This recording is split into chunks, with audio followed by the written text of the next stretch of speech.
Hi, my name is Marcy Ledvinka. I'm a senior musical theater major here at Wilkes, and today I will be presenting my research project entitled On Broadway, Understanding the Motivational Factors of the Broadway Attendee Post-COVID-19. So I'm going to start by talking about tourism in New York City as a whole. In 2018, there was a total of 65 million visitors in New York City, New York, which was a 3.6 increase from the year prior. And in the Broadway season of that same year, 14.8 million visitors attended a Broadway show, which was about 23% of the overall visitors in New York.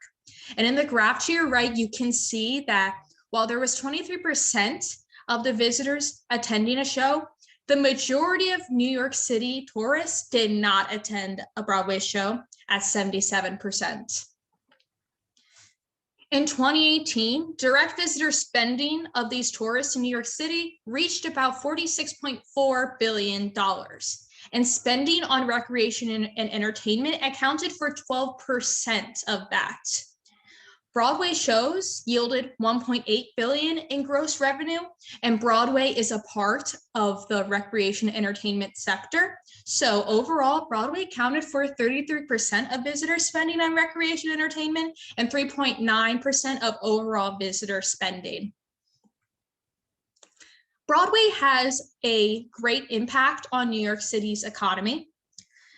Research shows that annually, Broadway contributes about $14.7 billion to the economy in New York City and supports 96,900 local jobs directly and indirectly. And since 1984, Broadway's attendance and gross has increased annually up until 2019. So since it has been increasing every year, we can infer that Broadway will continue to contribute even more money to the economy of New York City. And even though Broadway has a good impact on the New York City economy, unfortunately, COVID-19 has closed it down since March 12, 2020, and Broadway shows have not been playing ever since. But fortunately, it has just been announced that Broadway is going to reopen starting September 14th, 2021. And most shows have begun selling tickets again for their decided reopening date. So my study is looking at the motivational factors of the Broadway attendee. And I think this is an important thing to look at because after an 18-month shutdown, Broadway is going to need to attract audiences again once it reopens so we can continue to have a good impact on the New York City economy and bring jobs to the people that live in the city. But unfortunately, pre-COVID-19, Broadway theater was not actually a major reason for travelers to visit NYC. In my previous slide, as you saw, 77% of tourists do not even attend a Broadway show. And it would be good if we could increase those numbers so Broadway can continue to add even more money to the economy. And the lack of visitors could be because we don't know what causes travelers to attend a Broadway show for the first time and why they are choosing to attend them again.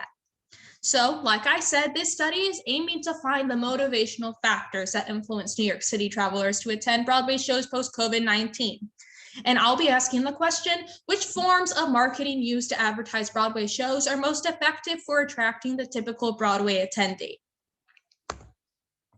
So to start off, I'm going to give a little overview of the performance industry as a whole. The arts, entertainment, and recreation industry is a segment in the hospitality industry that exists to meet tourist, cultural, entertainment, and recreational needs. The performance industry is a part of the live entertainment subsector of the arts, entertainment, and recreation industry, and Broadway is an example of live entertainment. Now, there are some specifications that make Broadway an actual Broadway theater, and that is Broadway show is any performance in one of the 38 professional theaters that seat over 500 people in the Times Square district in Manhattan, New York City. To find the typical Broadway attendee, it's important to understand the generation cohort theory, which states that a generation is a group of individuals that were born around the same time and within similar locations, experiencing the same historic events. In the United States, there are 6 generations based on years of birth. They are the GI generation, silent generation, baby boomers, Generation X, Generation Y, and Generation Z. And each generation is known to be born between a range of specific years, which is shown on the graph to the right. Each generation prefers different activities, which puts them in a target market for different products and services. And in the 2018 to 2019 Broadway season, the typical Broadway attendee was 42.3 years old, which puts them either in the late Generation X and early Y generation. Now, since Broadway attendees are also New York City travelers, I'm going to be talking about New York City travelers as a whole. Out of 65 million travelers, 51.7 million of them visited for leisure. And this is the market that could partake in leisure activities like the arts, entertainment, and recreation, which means Broadway show attendees are also leisure travelers. In 2018, 79% of New York City travelers, 81% of Broadway theater attendees were domestic travelers, and 37% of New York City travelers and 35% of Broadway attendees were from the New York metropolitan area.